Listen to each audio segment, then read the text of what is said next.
The Running Warehouse Ballarat Marathon is back in April with flatter and faster courses, more entertainment and an expanded expo. The half marathon is now sold out and the full marathon is almost 90% sold. So sign up today at ballaratmarathon.com.au to lock in your place on the start line.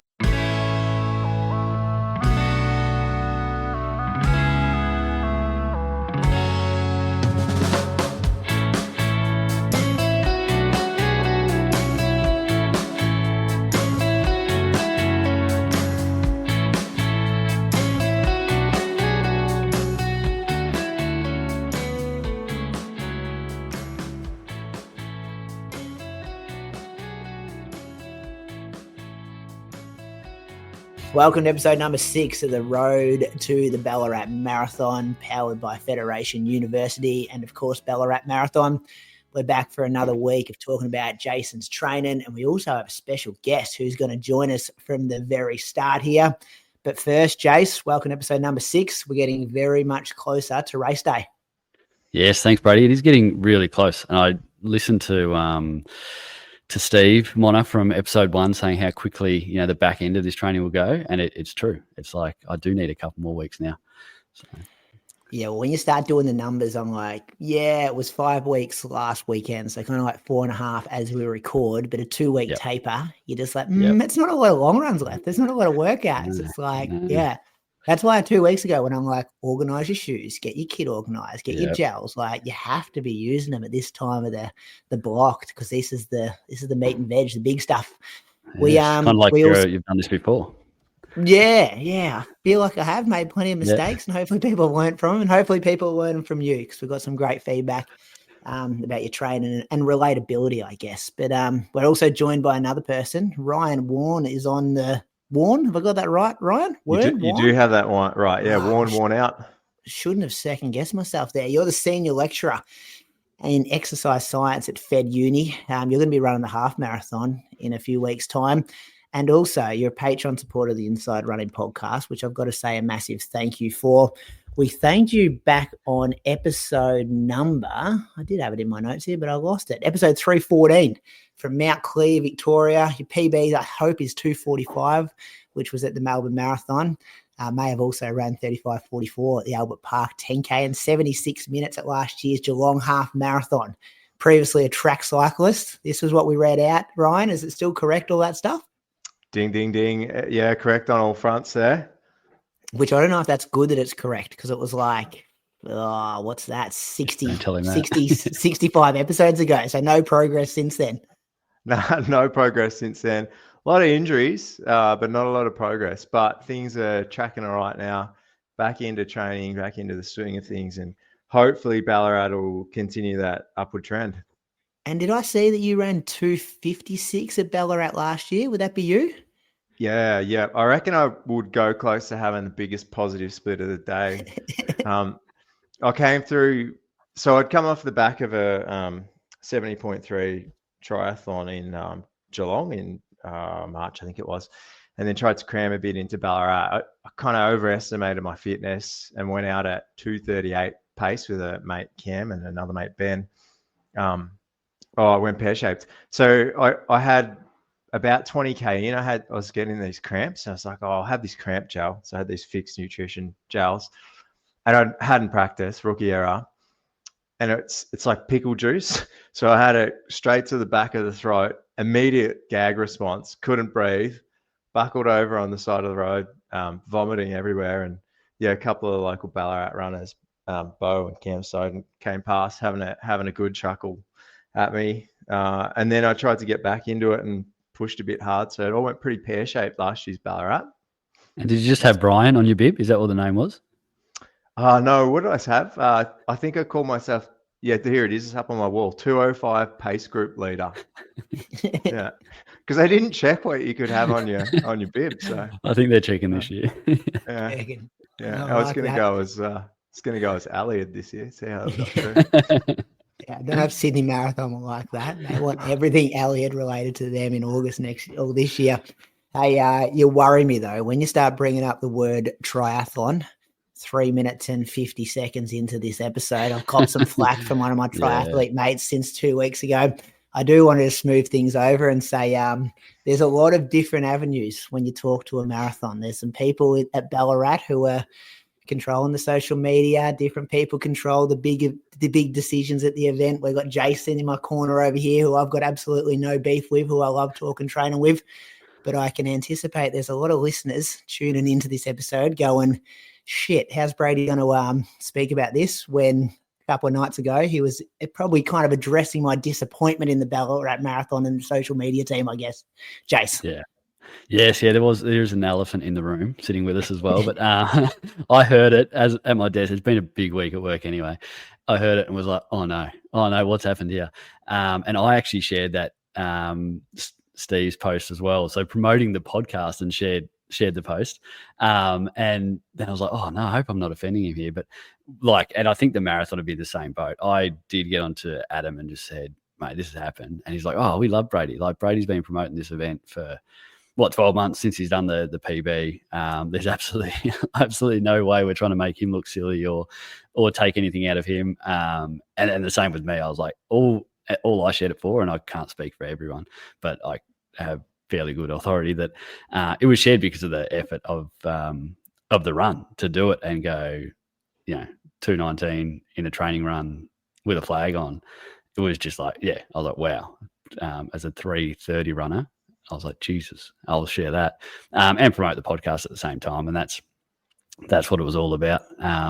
So no, there was no animosity at all from myself or from the marathon. And that's why we come here and to do this podcast, because we love the Inside Running podcast and love your involvement in it. And I think best thing now is just to knuckle down and see you do another PB on race day, which I'm very, very confident you're going to do. Yeah. And I spoke to you guys off there as well about I think that's enough now. I find it very awkward that I didn't want to backtrack over it. It's got like a pacemaker is your main character at the moment for the Ballarat Marathon, and everyone's talking about a pacemaker. And it's just like, people, long-time listeners to the show will know that I always give Croak shit how he tries to insert himself as a main.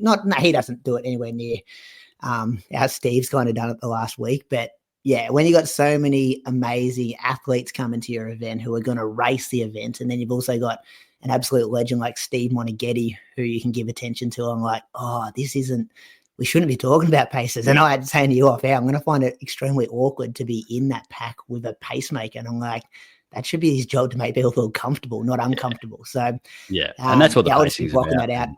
Yeah, and I'll just go through in 64 and see how long I can hang on. Just break my. No, I won't. I don't. Anyway.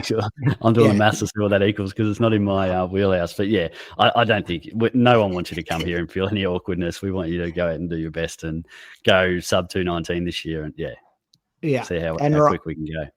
And Ryan, you're here tonight because we're going to talk about your training as well, because you're going to do the half marathon in a few weeks. And we just spoke about some of your quick PBs, but you're the man who's been getting some stats on Jace. We kind of spoke last week about him testing out some shoes, and you're the guy who can make sense of all this for us and tell us about, I guess, is it running economy? Is that the term that gets thrown around in your industry?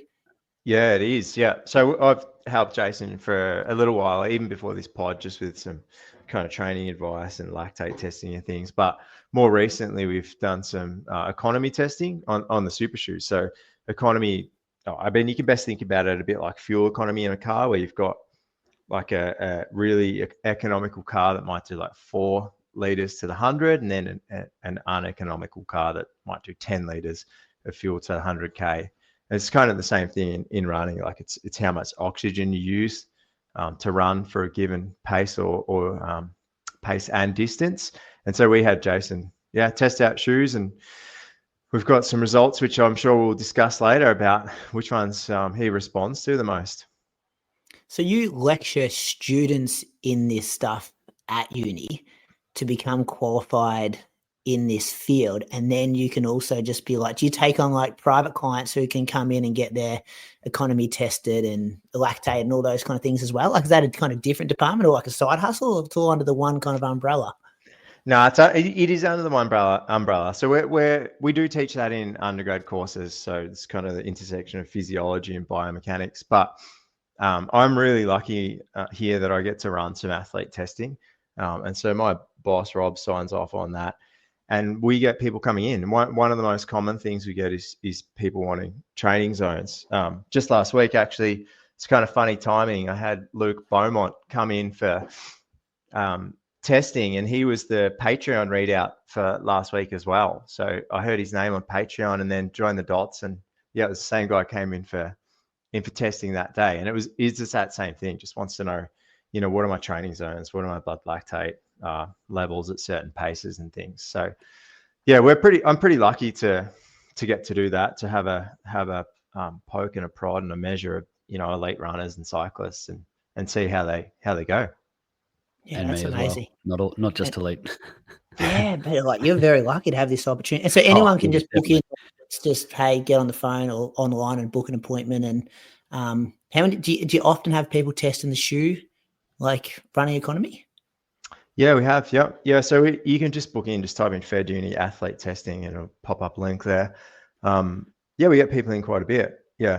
There's a few caveats or qualifications that you need to talk about when you're talking about testing of super shoes and their economy. But we certainly get people come in, and they, if they're lucky enough to have maybe some good shoes to choose from, some super shoes to choose from, and a few of them, you just pop them on the treadmill at their marathon effort or target marathon pace, and yeah, check which shoe is most economical for them. Yeah, I didn't realize this existed because I'm a big fan of Dan Nash over in the UK, and this is he'd do the same thing as what you're doing, isn't it? Like he'll get on before his race and work out what paces, and he also would do a lot of stuff where and I assume you can do the same. We might get into it when we talk about Jason's numbers, but he'll then have a goal for like the first 30K of his marathon to say, this is a heart rate I can't go over, otherwise I'm going to end up in trouble after 30K. Yeah. So I don't imagine he leaves anything to chance. Like if you have a listen to his podcast, Physiology of Endurance Running, I think it's called. Oh yeah, the guy's all over it. Like everything's measured, dosed, recorded precisely. Yeah, and it is one of the things, but it's like an important consideration what you're talking about. You mentioned 30K, and it is something to consider, that how it feels on the treadmill fresh at 5 minutes is only part of the picture. You need to test that shoe at 30K as well, because everything changes. Your technique changes, the perception of effort, your fueling, and sometimes you just don't get on with the shoe, which again, Jason has. We'll talk about that when we recap the testing results a bit. Yeah. So then the question is, so the two-parter, I guess, you get you test your shoes, you're doing it for 5 minutes at goal marathon pace. Then you'd expect people to then test that in a workout where they're beyond 30K to then go, okay, how is this feeling now? Yeah, for sure. And so I guess where the lab testing is really good is that you can use it to kind of, in almost like a binary way, like a yes or no, like, is this a shoe I should consider, yes or no? And out of the shoes we tested, for Jace, there were some shoes that are absolute yes, you need to consider these, and some other brand super shoes, they're like, honestly, they're not much better performing than a stock standard trainer for him. And so you can kind of group them like that. And then it's up to him to take them out, run at under fatigued paces. So run for 30K and then go do a couple of K rep or a 5K rep and record those other measures. So how does it feel? What's your perception of effort? What's your heart rate at? If you've got a power meter, what's your power at for a given pace? And then also just more practical things like, are you getting a blister in the shoe? Do you get Achilles chafe in the shoe or whatever it is? Like, yeah, coming into the lab can be really useful, and it is really useful, but it's part of the puzzle because, treadmills aren't raced in the lab. Yeah. And when you say, just to clarify, because it may confuse a few people, maybe confuse me a bit, you don't mean go for a 30K jog in your jogging shoes and then change into your super shoe to see how it feels with 30K leg beat up. You mean be in that shoe for 30K and then get your data of all your anecdotal feeling, how that shoe feels from 30K onwards for a little bit. Yeah, I mean, you could do both, like jogging in a standard trainer and then switching across to super shoes, better than not doing it. But if if you could be in the train in the super shoe the whole time, like, yeah, of course you'd do that.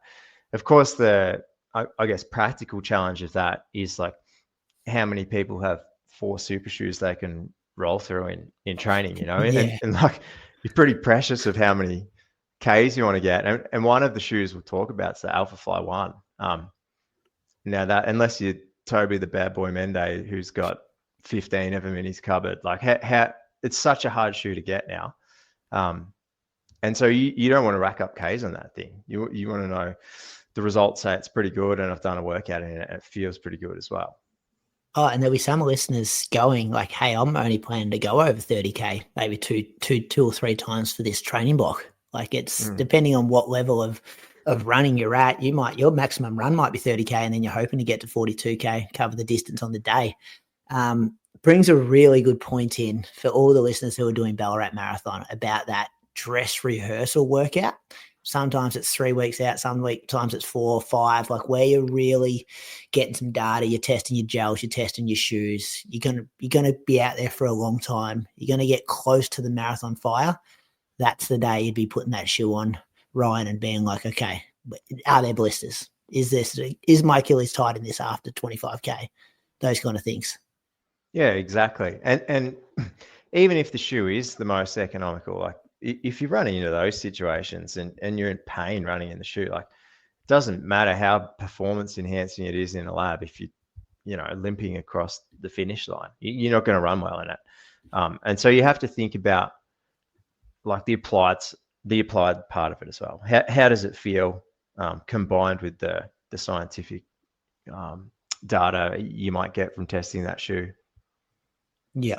So we might start with your week then, Jace, because then that can lead in. I know you did the testing as part of the week, the first week of 2 that you're going to recap. And then Ryan, you can maybe jump in and where you can give us info about what you guys actually did for this testing and some of the numbers behind it. Sure. Yeah. And I'll fly through some of the ones that are the same most weeks. Like we start on the 10th of March. It's a 30-minute run, 2 minutes on, 1 minute walk. So that was 5.33 Ks, 5:38 pace. On to the next. We had a massive crew there. Tuesday, it was again just like the conversational pace run. So I went 11.3 Ks, 4:59 pace. I did have someone reach out, and I should have remembered their name, that's been listening to the pod and was talking about the pacing and having the same sort of challenges. And it was like, I reckon I could run 5-minute pace, like with my eyes shut without a watch. That's just the pace I run. On to the next day, so the 12th, and that was just a steady run. I did that with a couple of guys, Lance and Ricky, and that was 10.5K at 4:54 pace.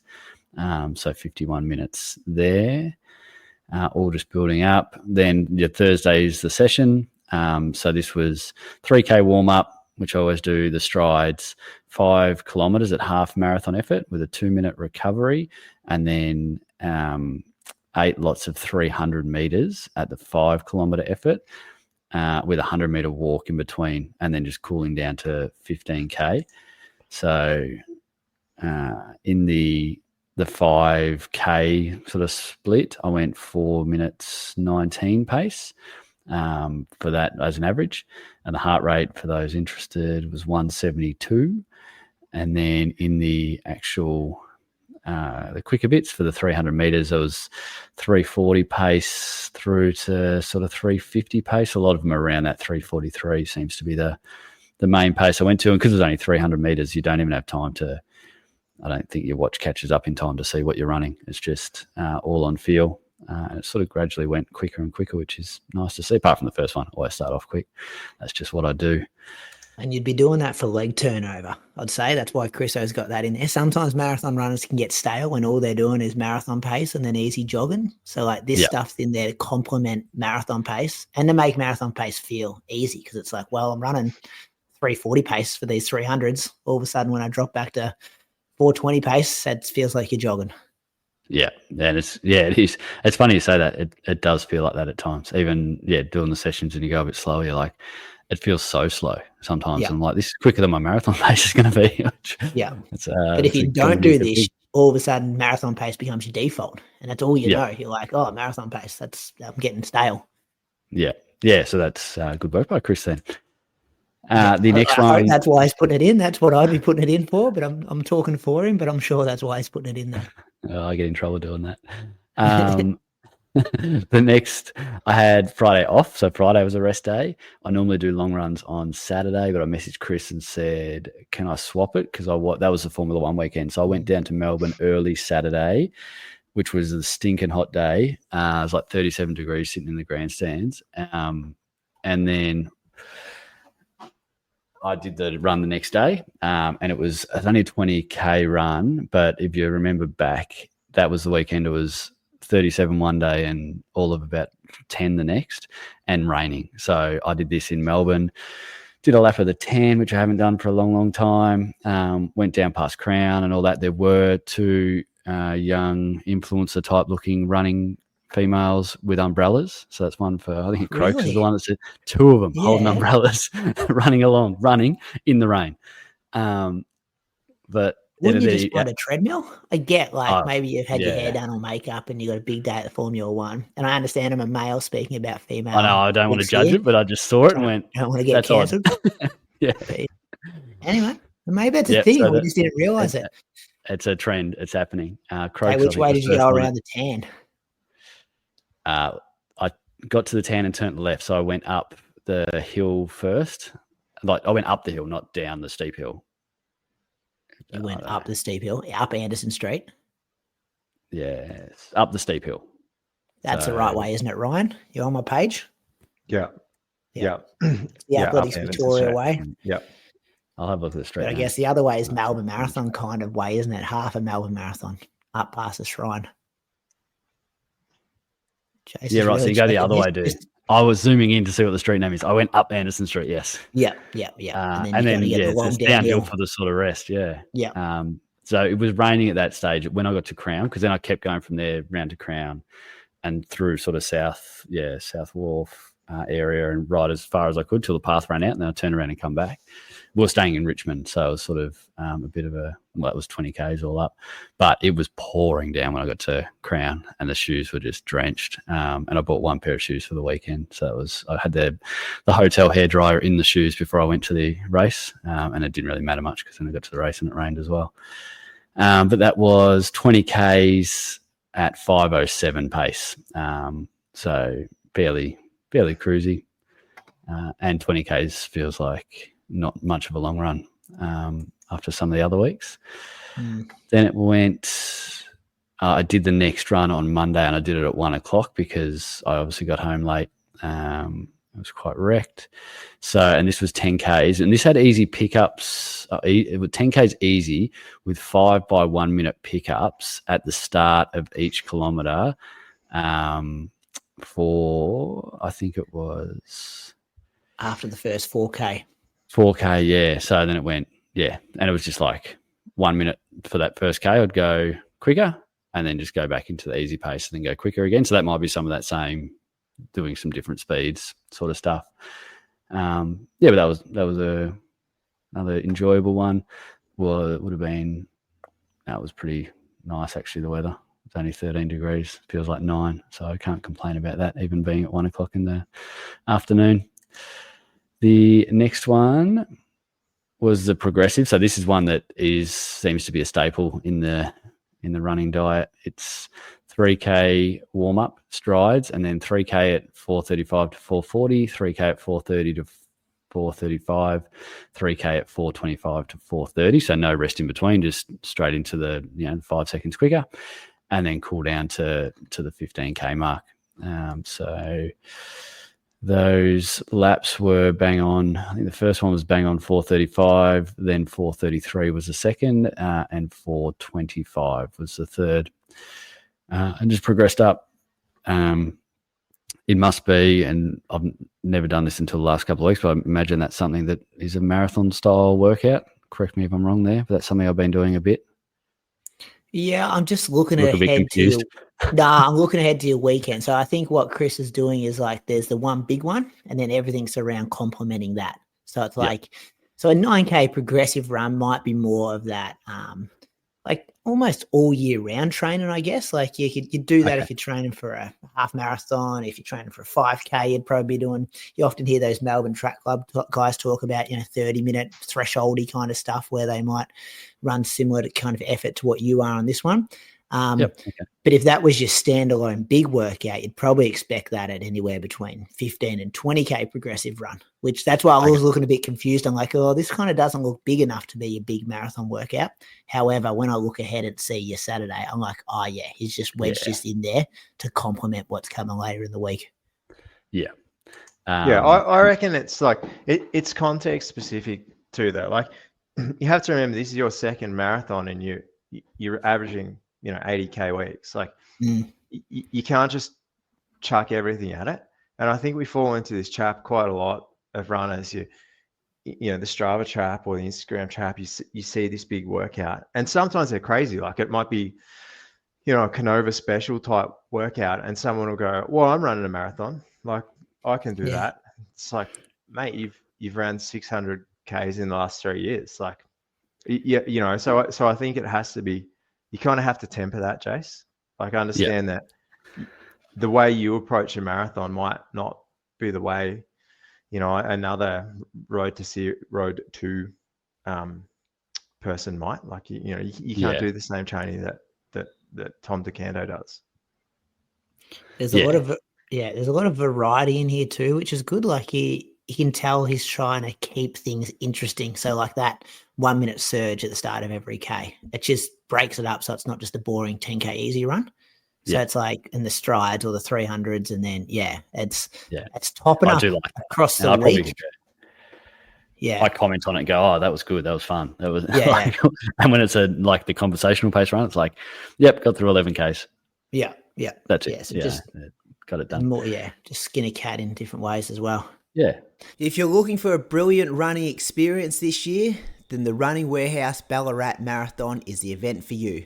Whether you're a 2-hour 20 marathoner or a 6-hour runner, we invite you to come and try our flat and fast course. There's just 98 metres of elevation for the full marathon and 49 metres of elevation for the half marathon. Our long races start and finish out the front of the historic Ballarat Town Hall, situated on the best preserved Gold Rush era streetscape in the world. In only our second year, we're aiming for the Ballarat Marathon to be one of the most fun and friendliest regional running festivals in the world.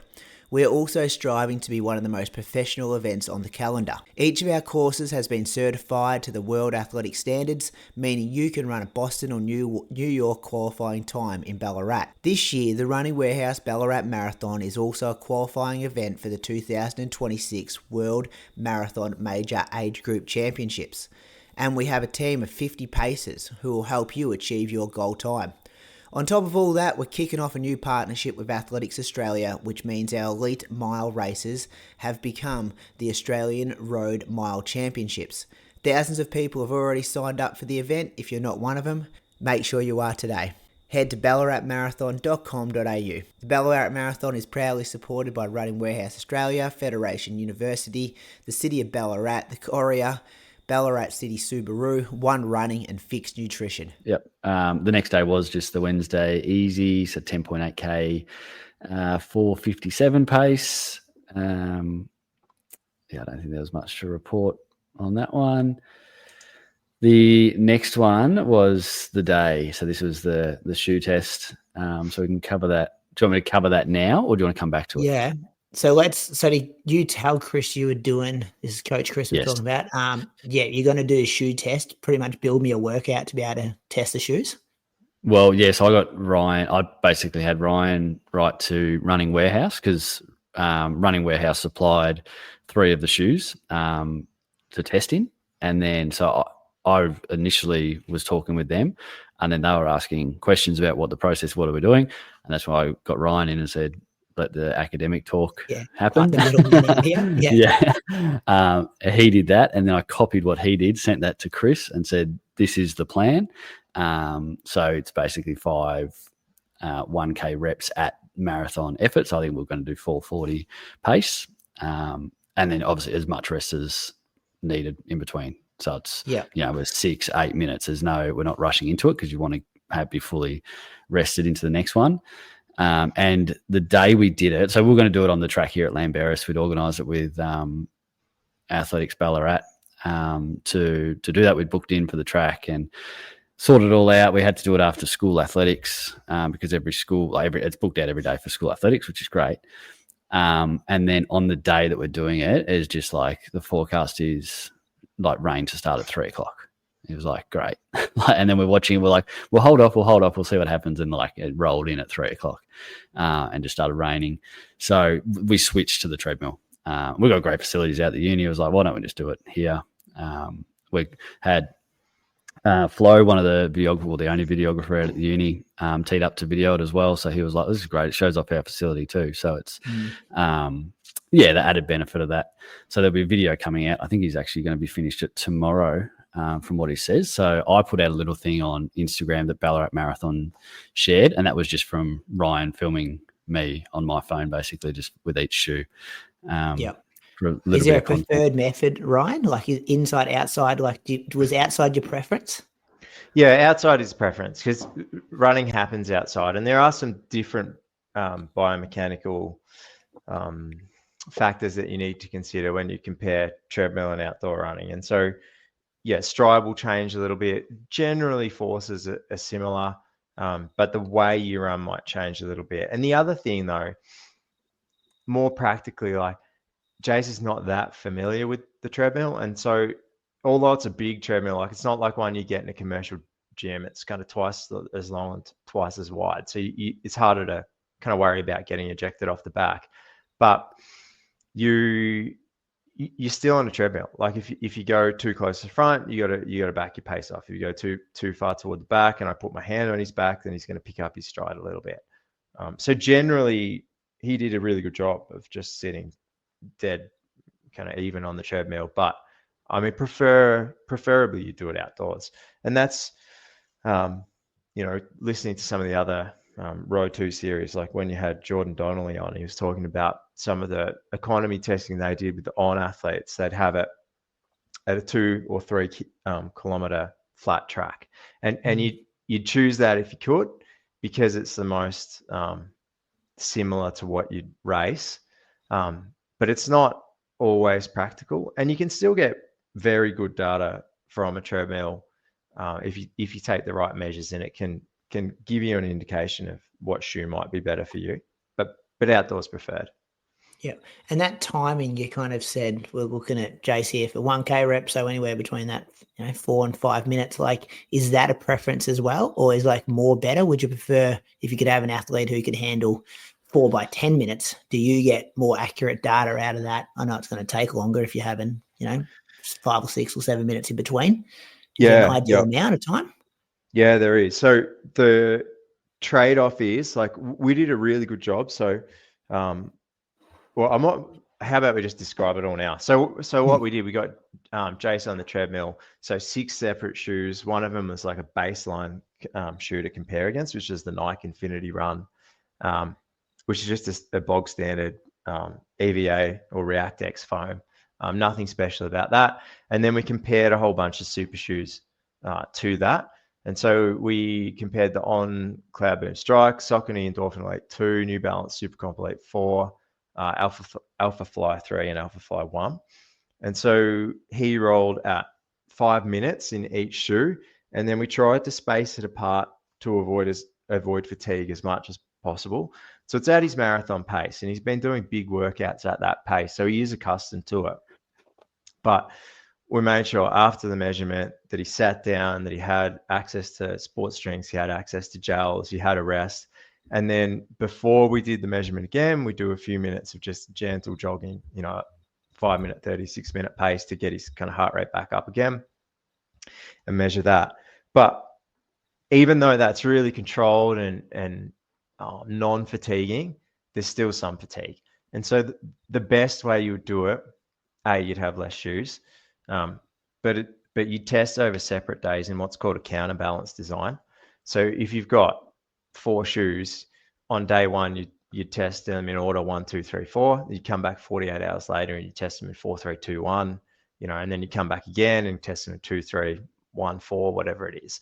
And so you kind of change that order because it's the shoe you test last you might see that it's less efficient or less economical, but it could be that you've just tested it last, so you're a little bit fatigued. As I said, we really tried to control for that.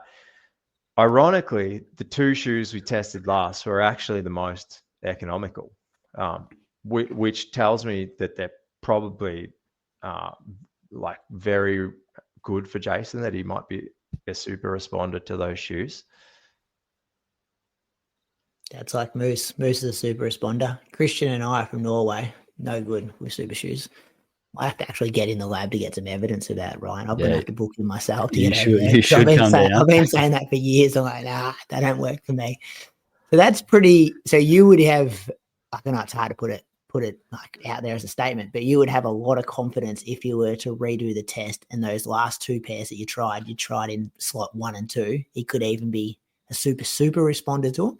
Yeah, for sure. So, Jace, do you have the order we tested them in there? Yeah. You had it on your Instagram. So it was, I went on Cloud Boom Strikes first, then the New Balance SC Elite V4s, then the Saucony Endorphin Elite 2. So they're the 3 running warehouse shoes. And then the shoes I already owned were the Alpha Fly 3 was next, and then the Alpha Fly 1 that I got off Simon. So yeah, that's the order we did it in. I think was almost that order backwards. Yeah. We compared them against that base shoe, the Nike Infinity Run. And then, so we ran through every shoe. And the results that we found in terms of economy, so you express it as a percent change. That's where the original 4% came from. There's 4% less oxygen consumed for running at a given pace, which equates to roughly a 3% increase in speed, depending who you are. Sorry to interrupt. Did they compare to like a jogging shoe, or did they compare that to like a Strike, like an old like Nike or a Luna Racer that their racing shoe was at the time? Yeah, so I can't remember from that exact study, but in almost every study since, they compare to a bog standard trainer, and so often it's something like just an EVA non-plated kind of boring shoe. So not a super trainer. You're not rolling around not a super in the Super Blast 2. Yeah. Or the SD trainer from New Balance. Like, you're going real stock standard. Yeah, because there's a whole range of things that make a super shoe super. But I mean, broadly speaking, it's the foam. So the type of the foam used and how much energy return it has, but also the integration of the carbon plate. Because those new super foams, so the PEBA foams or the TPU or the TPE foams that have higher energy return, they're also unstable foams, and so that with that instability becomes issues. And in a super shoe, it's kind of this like perfect world where you can put a plate in there to add stability to that shoe, but depending on how the plate's curved, you can also get an increased toe-off effect. And so those shoes, everyone who's got super shoes know, you try to bend that shoe, it's quite stiff to do so. And that's called longitudinal bending stiffness. And so when you try to bend that shoe, you let go of it, it'll spring back. That combined with those high energy return foams is what makes it super. There's other things to add into the mix, like how much it weighs, where the rocker is, that sort of thing. But generally, because of that, they'll compare them to a shoe that doesn't have those characteristics. Gotcha. And so we found, in order of worst to best, so the on Cloud Boom Strike for Jace was only a 1.27% improvement. The Saucony Endorphin Elite 2 was 2.2% improvement, which really surprised me. So Jace is a very, very heavy heel striker. And I've got slow-mo video of that. If anyone wants to see on his Instagram, you can check that out. Yeah. And just run beside the guy. Like it's a lot of heavy heel strike, and that shoe is, it's insanely cushioned. It's so soft. It's that TPE foam that they're using is a wildly soft foam, and it kind of firms up as you run on it at higher speeds. But 4:45 pace is not really a higher speed. And so I thought it might be good for him because it does have that real cushioned effect. But we didn't really see a huge response from Jace. New Balance Super Complete 4 gave him 4.5% improvement. Then, here's the two big ones. So from the Alpha Fly 3, 8.45% improvement in running economy. And for the Alpha 1, it was 9.7%. And so for most people, we're talking 1 to 6% improvement. That 10's not unheard of, like 1 to 10% is in the reported literature. But by all definitions, Jason's a super responder to those Alpha Flies. And the hardest bit, like the best shoes, one you can no longer get for Jace or for anyone. The swoosh, though, that's good for those Nike OG Alpha Fly 1 fans. They'll be rejoicing.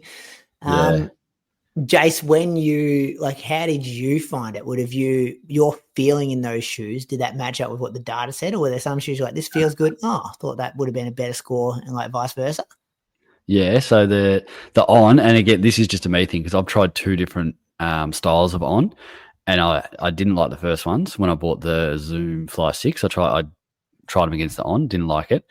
And as soon as I tested the Ons, they're not for me. Like, I could just feel they didn't feel any better on, and I didn't wear any of them. I literally put these shoes on, walked around the house in them, and then tried them on the treadmill. So yeah, just for my running style, they're not suited for me. But I think Moose, like on his Strava 2 days ago, maybe 2 or 3 days ago, tried them and like raved about them. So it just comes down to. I love that shoe personally too. Like I paced Sydney in it last year, like ran Burnley half marathon. I just had issues with the back of them. The heel would like blister me up. So like I just didn't want to take that risk in a marathon, but I loved the foam. Like I agreed with what Moose said about him, which that's the point we're making here. Like some people love shoes, some people don't. Like that's why there's 50 of them when you go to a shoe store. Yeah. So like my advice would be go to Running Warehouse, put the shoes on, run on a treadmill because you'll get a pretty good idea straight away. The one I wrote off and went, it didn't feel good. Ryan goes, it didn't test good. Like, let's move on to the next. Sorry, were you going to say something, Ryan?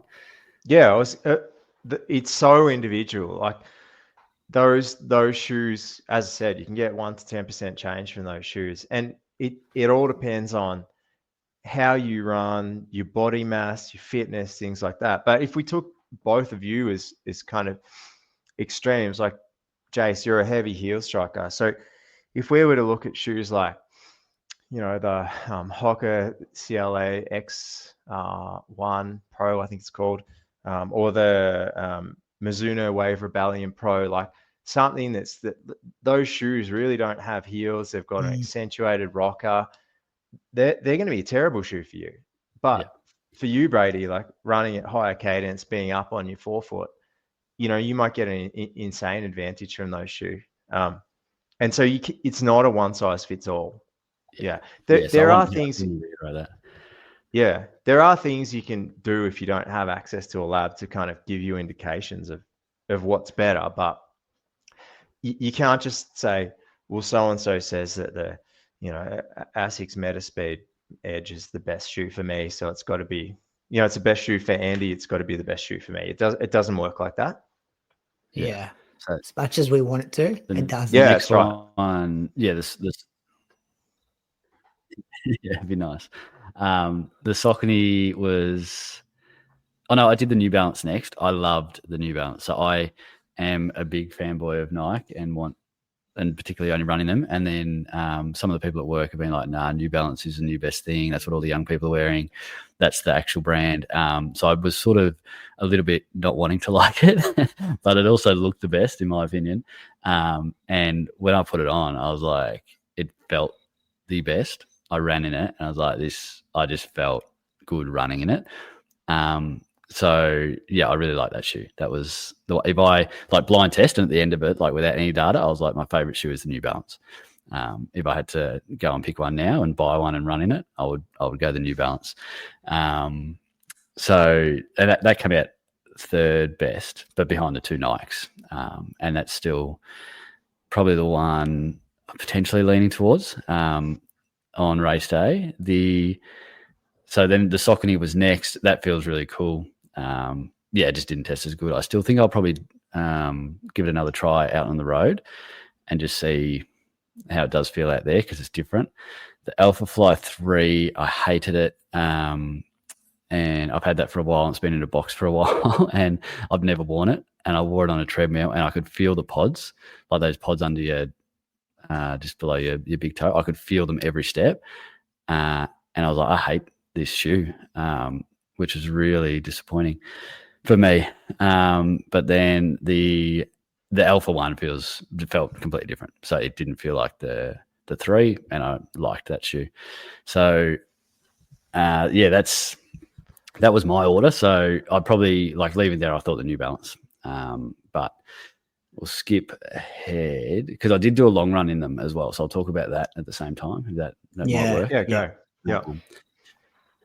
So on the Saturday, I got a new watch as well, and that was we were going to do some listener questions, so I might jump into that, the answer behind that, because someone did ask, why did you go with a Coros watch? So I swapped I've had a Garmin 245 Music for 5 years, and like loved it, but that's all I've known.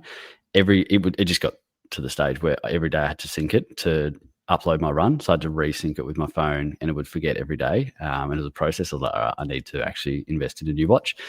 And they're a lot better these days. They're all the screens, all the data. There's so much to them, but I'm also data. Yeah, probably. I'm all also these functions I don't know how to use. Yeah, I'm quite thrifty. We'll say, when I say tight ass, we'll say thrifty. So I don't enjoy spending too much money. And I could get a Coros, like the current model Coros Pace Pro, for 30% off. So I was like, it's got all the features I wanted. It had the AMOLED screen. It's got heaps of data on it. I asked a few people that have Coros watches that I know, and they were like, yep, love it. Asked Ryan, he used to have one, loved it. All the data's great. Doesn't have PayWave, which I don't use anyway. I never had it on my other watch, and I have my phone on me most of the time, not when I'm running, but most of the time. It probably is handy at times, but I'm not going to miss it. And it doesn't sync with Spotify, like doesn't have the music embedded into it, which is potentially like a big deal breaker for a lot of people. You have to drag and drop the music into a file, which like it can do, but it's just something I know on the Garmin's it just syncs, so you can do it. So it's much easier. So if music's important to you, I wouldn't go straight into a Coros unless you knew what you're doing to get it on there. But I hardly run with music on my watch either, and especially through sessions and that, I wouldn't do it. And then if I'm going to run slow, I can probably carry my phone at the same time. So that wasn't, for the amount of money you can save by going the Coros, that's why I did it. So again, I should have all the people's names that asked that, but that was on my Strava. Someone asked me that one. And then, so on one of my first runs, well, this was my first outdoor run, I reckon, with the Coros watch. I tried to do a long run. I had to go 33 Ks. So I thought what I'll do is I'll go 2 loops and try the New Balance on the first loop, and then do the Alpha Fly 3 on the second loop, and then get the data from that on the watch. And Ryan also lent me one of the Stride pods to put on the shoe as well. So it was pitch black when we started running. It's sort of 6 o'clock in the morning. It's getting darker and darker here. I had the New Balance on, had the pod on, ran down the road, and I met someone probably 3 Ks in and looked down and realized the pod wasn't on my shoe anymore. Started going, oh, geez, I hope this is not Ryan's personal one. Kept running, did the loop, but obviously there was no data there. The New Balance shoes, again, felt excellent, really good in them. And then did the swap over of shoes at the car after 18 Ks. And I just said to the guys, if you happen to see a little tiny black, like diamond or oval shaped thing, just pick it up. But it was still pretty dark at the time. We ran along, and by just pure fluke in the bike lane, there was the pod. So that was probably 3 Ks in. I was running in the Alpha Fly 3s. I am loud when I run regardless, because as Ryan said, I smash my foot into the ground. The Alpha Fly 3s are the loudest shoe in the world for me. And again, I thought this was a personal thing. So I finished the run. I put the pod in my pocket in my shorts and kept running, and then noticed that my watch wasn't tracking distance. So it was going up like 10 meters every 200 or even less. So I did the run, had no idea how far I'd ran. Shoes were annoying me because the other guys were taking the mickey out of me for the amount of noise I was making. So getting a bit, I wouldn't say self-conscious about it, because that would be going a bit too far, but thinking just not enjoying it and making jokes myself. Watch wasn't working, so I was annoyed at that. So I was ready to give up the shoes, give up the watch, and really not in a good mood. Stoked I found that. You've advertised the shoes for sale on your Strava when you got home here. Oh, that's how annoyed I was. Like, took a photo of him saying, "Make me an offer." Mate, he hit me up on Messenger. He's like, "What do you reckon I can get 300 for him?" Just gone for $370 shoes. 9% responder, but now he's selling them. Yeah, and obviously my wife's pretty impressed that I can sell $150 shoes for $300 too. She doesn't know how much they're worth. But then people were also messaging me after I posted that and saying they're loud, like they're loud for everyone. They're meant to be loud, yeah. Yeah, so then I was like, all right, maybe I'm just overreacting here. So I probably still need to do another run in them. Potentially might sell them. There's been a couple of messages. And then the watch, like I thought, what's happened to the watch? Like, I got no idea what I'm doing with this thing. It's stuffed up my run. I've had no idea how far I've run. What I've gone back and seen is when I put that pod in my back pocket, because it was synced up to the Bluetooth on the watch, it was trying to figure out what I was doing.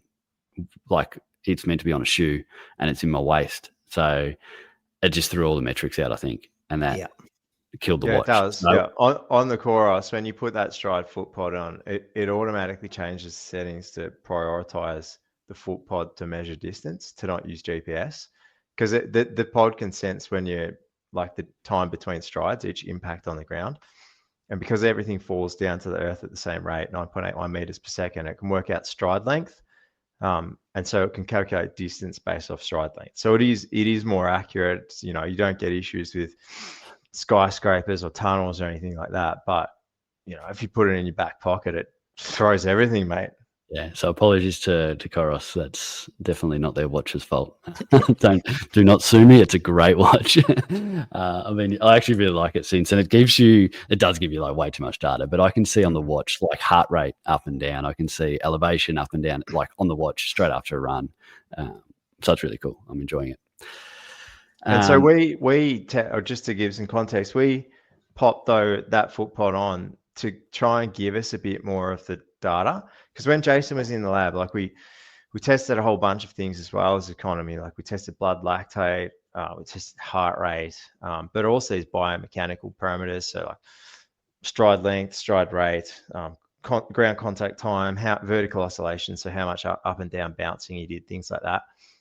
And so then part two is running in those shoes outdoors at same sort of pace, same sort of duration or distance, and then checking those measurements again to see if there's things that are kind of more favorable for him based on that shoe. And so you go, well, we know these three are the most efficient.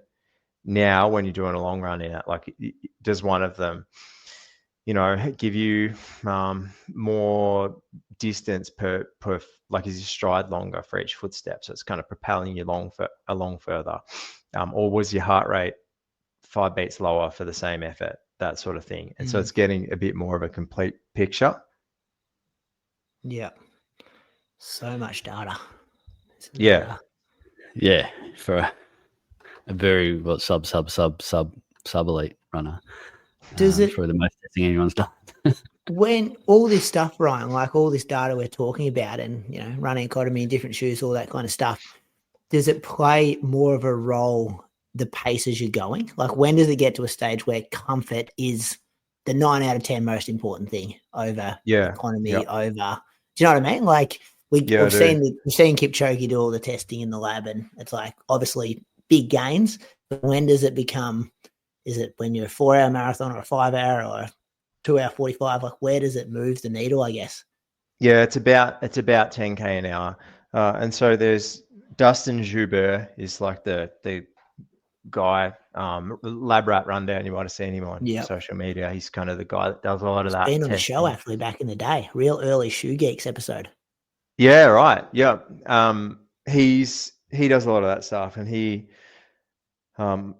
the research he's done shows it about 10K an hour. So if you're going faster than that, like 14, 16, 17K an hour, you're going to get more benefit from that. If you're a slower runner, I would prioritize comfort. In fact, if you're a 4-hour runner, like I'd never recommend that you go out and try and run in Vaporflies or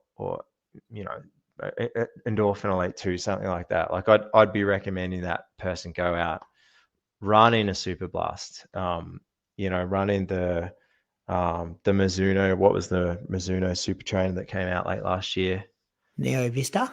That's what I'm thinking Neo of. Zen. I think they got 2 now. Yeah. Yeah, Neo Vista. Like something like that, a more cushioned shoe that you're going to get a better experience in. And it seems to be about 10K an hour is the cutoff for that. Yeah. Yeah. Gotcha. Yeah. Okay. That's good to know. Well, Jason's going to be going quicker than 10K an hour. You're not running 6-minute Ks. Yeah. No, If he is, something's gone wrong. We have him going off the track. It's in the lake. No. It was actually today's run was a southeasterly strong wind, and the north side of the lake was horrific because it just whips across there. So that's what it would be all right going upstairs, but we don't want that on the race day. It'd be very tough at the backside of the lake. That's all good if you've got a big triathlete pacemaker, mate. You just sit behind that. You're going to be fine. No matter where the wind's coming from. Mate, you're going 218, I'll tell you. Maybe lower. So that you pulled up right though. Doesn't look as good on your Strava when you upload a 14K and an 18K, which could be, a 30, what's that, 32K? And they ripped you off. Yeah, it's 32. I was meant to do 33. I didn't because I didn't know how far I'd gone. So that's a manual upload of 14.1 because I mapped it out afterwards. You do love your data. It was 4.5 Ks on the watch, and I'm like, nah, I'm not copping the 10K loss here. Yeah, I've got targets to hit. Love that. On that, I do have a question because that's my 2 weeks done. Before you go to Ryan or anything, you mentioned this on the weekly show. I don't do it. I see people on Strava do it all the time, and I think I don't get why they would do it. Splitting your cool down, then your session, then your warm down. You warm up your session and then you cool down, because I don't do it because like you see 3 runs on Strava, I don't know which one to like. Why do you do it? Well, I do it because I think the warm up and cool down are irrelevant. So I don't really care about your warm up and cool down. So yes, you upload it to Strava to get your overall mileage to see how many Ks you hit for the week. But I want to see your workout. So it's like, and I come from an era where a lot of people used to do monofart every Tuesday, or they'd do Deeks quarters every Thursday. They'd do a tempo run, a 30-minute tempo run. So it's like, they averaged 3:10 for their 30-minute tempo run. They're fit. Or they've done Deeks quarters. Deeks quarters is a traditional workout that gives you your 5K indicator time. So it's 4.8K. And then whatever you finish the workout in is meant to be what kind of 5K shape you're in. So I would love checking mate Strava going, he's done Deeks quarters in 14:30. And I don't actually have to click on it to see, take his warm out, take his cool down out. And then same thing with monofart. It's like, they've covered 6.3K in their 20-minute monofart. They're fit, or they've had a shocker, or whatever it is. So having to then go into the file and click on it and then go, do the maths myself and take out the warm out and cool down data. I'm just like, maybe because, I grew up in that era where it was just everyone used to do the same workouts all the time. Yeah. But the minute you put that, that's what I was saying to Andy. So he pretty much did a workout where he ran a 63-minute half marathon, but it come out on his Strava as 27K at 3:35 pace average. And I'm like, I didn't even know what it was. And I clicked on it. I was like, holy shit. He's ran 64 minutes for a half marathon out the back of Bendigo on a Friday morning. So, I think we've got to deliver. You've got to give it to people on a platter, not have people digging around. We are in this attention age where everyone wants our attention. And it's like, how many times you just quickly scroll on Strava and then you're like, just give it to me. I don't want to be looking in and seeing this kind of stuff. Yeah, if the algorithm gives it to you, though. I know. Sometimes you're just getting the warm up. Yeah, you're like, yeah, and that's the thing. It's like sometimes you I'll don't wait even, for then it. you gotta, I don't like you gotta, that. yeah, yeah. Oh, and I don't give me kudos on the cool down or warm up. Like it's, No, yeah, don't, mate. I like You no got to one earn cares it. about that kind of stuff. You got to earn it. Like, but give me kudos on workouts. That's when you're working. Like, Yeah. And then I don't care about clogging up people's Strava feed. Like if you've chose to follow me, it's like, cool. If you don't like how I do it, just unfollow me. It's just like simple as that. You should be just worrying about yourself. So, Yeah, no, good explanation. yeah, That's it. that's my Makes sense. explanation there. That Yeah. workouts the most. And Mona will tell you too. Remember that first episode you started saying about your average pace on a cool down? Oh, And yeah, Mona was like, yeah. mate, no one gives a shit about your cool down. Like Yeah. it's so it's good to track your overall mileage, but give us the sexy stuff of your train a week in one file, please. In They my should. opinion. Yeah. So can you track if you hit it? It wouldn't then track on your overall week. Maybe for suppose you. that's- I don't think your followers would see it though. Which Yeah, same it's a thing. bit of admin too. Maybe you don't have an ego and you don't care about it all. And Moose made a good point about then you can track your different shoes. Like I don't personally do that, but it's like if it's all in the one file, it's like, well, your super shoes just got given 30K and it might have only been 22K. Yeah. This morning I did the warm up and in the session all in one file. And that's I swapped shoes after the warm up. And then for the long run I had to do 2 separate files anyway for the 2 different shoes. But and some people think it's less impressive because you're uploading less Ks. But I think if you're going less, like I'd prefer to see a 5K for you at 3:55 average pace than a warm up and cool down in there. So it's like it's 16K in total, which is obviously more Ks, but then your average pace is slower. I'm like, it's always 5 minutes. Yeah. Yeah. No matter, like, I'll do a normal run in a session and they're always like 5 minutes. Yeah. But just a session would be good. Yeah. No, don't fall in that trap of being like, oh, I'm not going to do walk recoveries anymore. I'm going to start doing jog recovery, so it makes my average pace look quicker. Or that's going to race them on. We could do a whole episode on Strava traps. Yeah. No, that's good to know. That's just one of the questions in the back of my head that I've had for a couple of weeks, and you addressed it in the main show. And I was like, yeah. And it's probably the era of when you've grown up and what's influenced you as well. It's like all those kind of things. But that's good. You're in good shape, Brian. Anything stand out to you then when you're like, who gets the final decision on race shoe? That's Jace? Jace, yeah. Yeah. Like I'll provide him all the info I can. We'll do some follow-up testing. So when the weather permits, we'll go outside and run in the VO2 mask and do the same thing. Test lactate, just to make sure he's not running too hard. Because if you run too hard, it's not worth anything. Or it's worth less. And we'll redo it again. So we'll check that those results are right. But I'm pretty confident like that. Those alpha flies are massive reductions in oxygen consumption for you. They're so economical. But it needs to be Jason's choice. Yeah. Like the other thing, like it's one of the reasons to have a coach, I guess. Like you want to have confidence in what you're choosing and what you're doing. So you want to know that, like, this shoe might be economical, but if it doesn't feel right and you're second guessing it on the start line, you're not going to perform well. In the same way as if you're self-coached and you get to the start line and go, have I done the right workouts? Have I done enough Ks? Have I tapered well enough? It's nice to take that decision out a bit.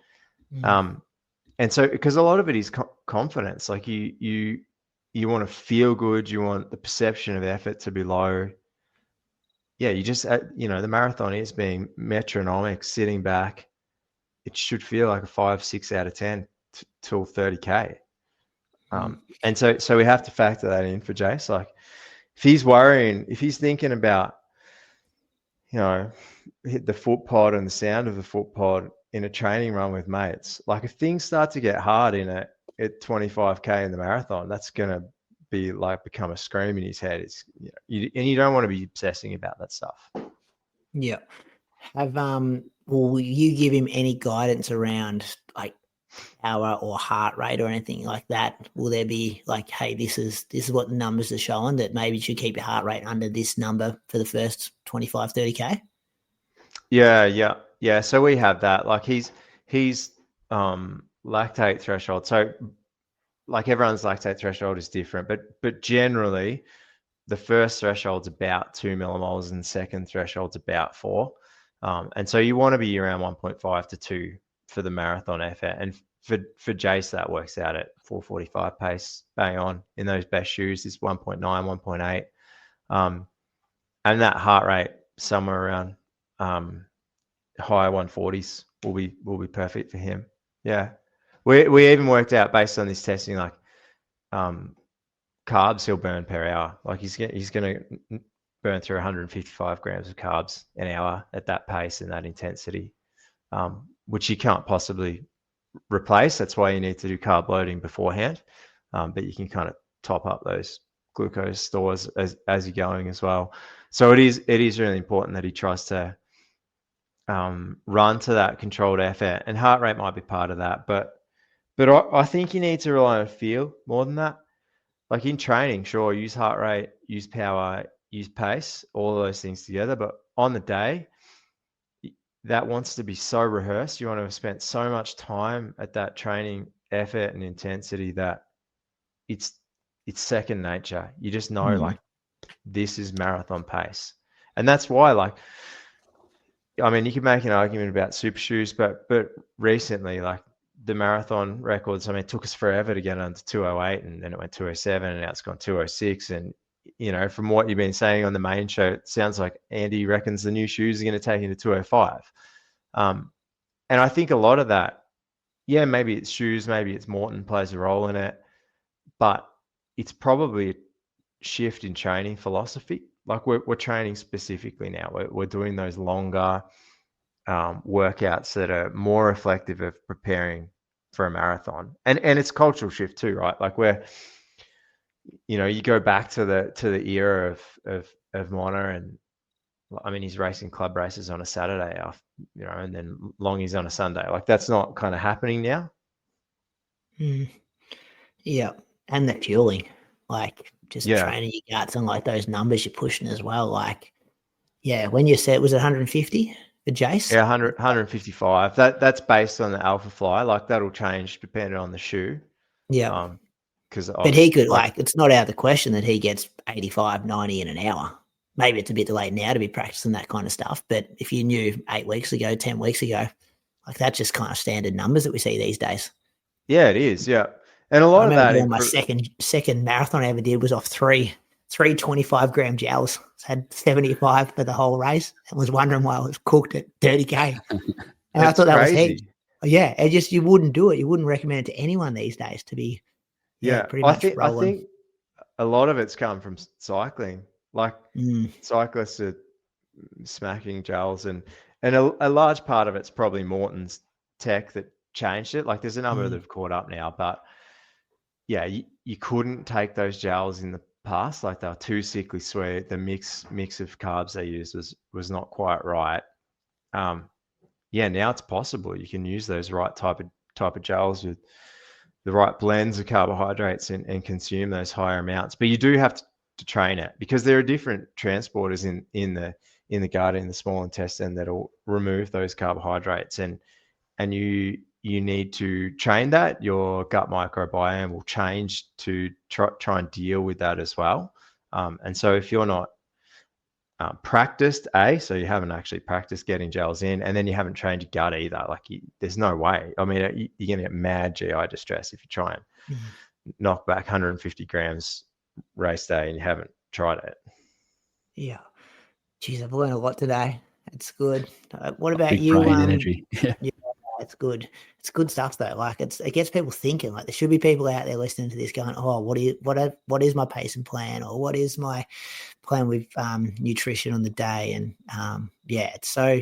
As I said, like I remember that marathon I was talking about. That was 2016, so it wasn't even that long ago, and we've come such a long way. I was having this chat with someone the other day about Leanne Pompiani's debut, and I was like, she's at a huge advantage now because the accessibility to information. Like there is, like we would have 3 nutrition guys on a year kind of thing, Andy Blow interview or whoever we're kind of working with at the time. That's like, here's an expert, or yourself today, Ryan. Like here's experts in these fields teaching you stuff that you just didn't have access to even 10 years ago. So like there's less excuses now to cook up your debut marathon. Well, I think should be nice crossing the T's.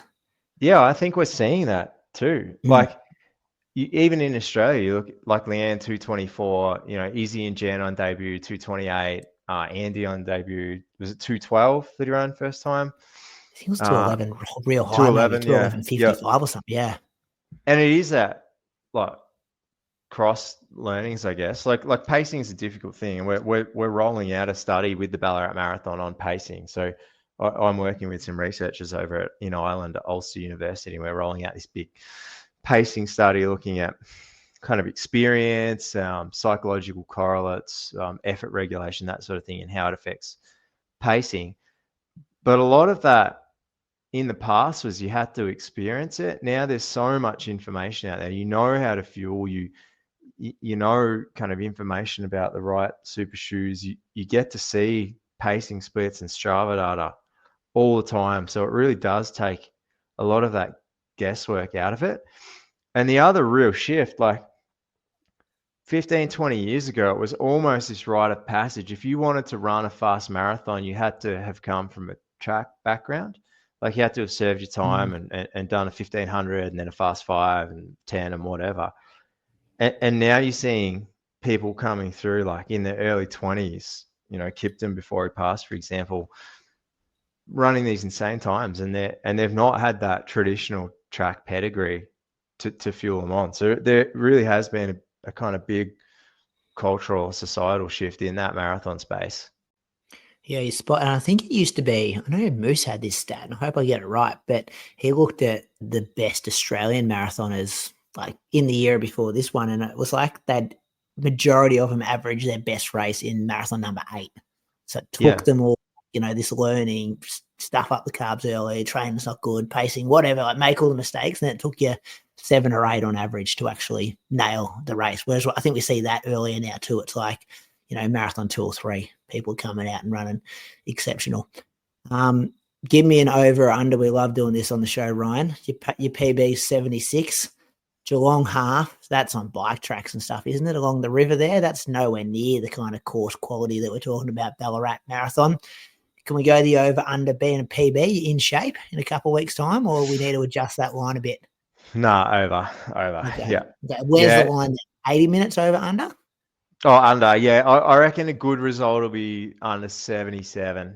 On the bounce back like that. What's your seconds for your PB? 76 what? I don't remember, 20 something, 30 something. Yeah, I'm not. You're in the ballpark. Just put a bit of pace in. Come on. He remembers. When everyone doesn't tell you they can't remember their PB seconds, they remember. Well, no, Andy but does that as well. Once it's under, it's under. Like 2:45 at Melbourne. I think it was like 2:45, 59, but I'm claiming 2:45. It might as well be 0000. Yeah, true. Yeah, you're talking about a guy who had a PB of 2:19.53. There you go. I was at 2:19, which is annoying because then you feel like you have to actually run into the next minute to run like you can't go running. I ran 2:19.40 at Ballarat last year, and I was like, I was stoked with it, but it was still a 2:19. I'm like, no one gives a shit about the seconds. But it's funny though, like how calm some people are. Like you had Jess Stenson on. We've had her on a number of times, but her marathon she ran last year in the kind of Paris qualifying attempt, it was, the gun time was like 2:23 high and the net time was 2:24 low or something. And she was completely chilled about it either way. Like that'd do my head in. It's got to be faster time. And she kind of still didn't even know. I remember that interview. She's like, someone said it's this, somebody else said it's this. We think it's this. Like, yeah. But I so reckon you're in shape. You're in shape enough. Good weather day. Yeah. The end of last year wasn't great. They're like massive kind of life stretches. Few things changed and ended up getting COVID and then got pretty sick from that. And then that turned into pneumonia, and then tried to kind of come back into training a bit quick and got some tendonitis off the back of that. So rode off kind of October through to December really. So things are going well, but I don't think I'm in PB shape. I mean, we'll give it a crack. Like it's a good course for it. And the other cool thing, like the initial plan was 75. The fact that you start with the marathon runners for a half run is really cool. Like 2:30 is 75. So you might find yourself with a pack of 60 people and suddenly it becomes a whole lot easier, to lock into that pace. Craig Appleby's the pacer of that 230 group too. He's an absolute legend, Apples, of Australian yeah. running. Like he'll be getting you set there in that pacing group. That's good. And I feel like just what you've described then, you've still got another page to turn in your fitness. Like Jason and I are probably there. Like between now and the taper, we're probably pretty close to the top of our fitness level. We've just got to make sure we don't overdo it the next couple of weeks and get to the taper in one piece. Whereas what you've described, I feel like, you put another 3 weeks together, that could turn a page in your fitness. Yeah, I hope so. Yeah. There's fingers crossed. For me, there's a lot of cross training as well. Like, so I as you said, I came from cycling and it was sprint cycling at that. So like most of the events, well, in fact, all the events were under a minute, most of them around 10 seconds. And, I was pretty chonky boy back then. I was kind of 88, 89 kilos, a lot more muscular than I am now. And really short events. And I came to running and it took me forever to get Ks up. But even now, like I think because I did that from 11 years old, like I never really developed that bone mineral density. And I've had DEXA scans that my bone mineral density is not great. And I think it's probably from having no exposure to that growing up, like not playing any team sports, footy, basketball, soccer, whatever. And so I've really got to be careful. Like I run kind of every time I run over like 90-ish Ks a week, I start running into stressy territory. And that's happened a couple of times now. And so for me, a lot of that's just I need to cross train, just take the Toby Mende approach, just have as much bike as I can. And I think I get away with it for a 5:10 half. If I was doing a marathon, like, yeah, sure. I mean, you can cross train a bit, but ultimately, like the more you run, the better you're going to go, I guess. Yeah, that's good. Well, Jace, I think Croaks is with you in a fortnight's time, so I'm not sure how the schedule's looking, but this might be the last time I talk to you until I see you in person over there in the lovely city of Ballarat. So best of luck for everything between now and then. Ryan, thank you for all your input tonight. I've learned a number of things just sitting in and listening. Give us that website again. If people are in the Ballarat area or willing to drive, and they're interested in this, and it's because it could really be one of those, significant, not just a 1%er, a 5%er to, get all their numbers here and figure out their training zones and can significantly help them with their training. What was the website? Yeah. Yeah, so I don't know the actual website, but if you just Google Federation University Athlete Testing, you'll pop up with a link there. You can book via that. But you're right. There's so much momentum in Ballarat. Marathons really changed things. We've got so many run groups around. Like we've just had dedicated running gym space, runners prep open up last week, which is kind of like the runners one mentality, that's over in Adelaide. So. Yeah, it's so cool to be a passenger in that at the moment. Yeah. Yeah. And they're starting a running club from tomorrow morning, so no one will hear this before it goes. But every Friday, I think up until the marathon, 6 a.m. at Cobb's Coffees, the corner of Lydiard and Sturt. Most people know what that is. But yeah, 6 a.m., 15-minute up, 15-minute back. So just half-hour run as a group. So yeah, just another one of those cool things. I don't know where they're going, to be honest. I've got nothing to do with it. I just saw it on the Instagram. I was like, I'll go to that tomorrow. Yep. So get familiar with some course areas, though, potentially. Yes. Yeah. That'd be good. Make all some right, friends. Boys. 9:05 p.m. Get to bed. Get training. Footy's on. And Thursday night footy. Yeah. We won't talk about that because we're not a footy podcast. By the time people listen, no they already know the result anyway. Make ourselves look silly. You don't want to recap the Formula One. That Moose sounds like he was a pretty big fan of that. Oh, yeah, he was keen on that. I was actually going to ask you, Jace, were you a bit seedy for that run? Like, is the Formula One, you have a couple of beers while you're watching on the Saturday or not? Get out right on the Sunday? As I said before, I'm very thrifty. They're $15 a beer. I might have one or two. No, $3.50. There might be $12.50 for a beer, and I don't know. It's expensive. It's up very to Moama, mate. Moama Bowling Club, $3 on a Friday from 5 to 6 p.m. Not sponsored, but hey, it's absolutely. I couldn't believe it. Happy hour. Yeah, that is crazy. Formula Ones were excellent, and then I went to the footy on the Saturday night too. Kangas won on the weekend. We lost that game, but that's another big one. We could do a whole podcast on the Kangaroos. Here they North come. Ball. Yeah, North Ball. They're coming. Yeah. You get Braden Maynard, Scott Penderbury's coming as well, isn't he? That's what I saw somewhere. Anyway, I've got to end this before someone's like, you guys are dickheads. All right, end recording. Ballarat's world-class road running festival returns bigger and better across the weekend of 26th and 27th of April. You can still get entries for the full marathon, 10k, 5k or mile races. Registrations are coming in from all over Australia, so don't delay. Sign up today, ballaratmarathon.com.au.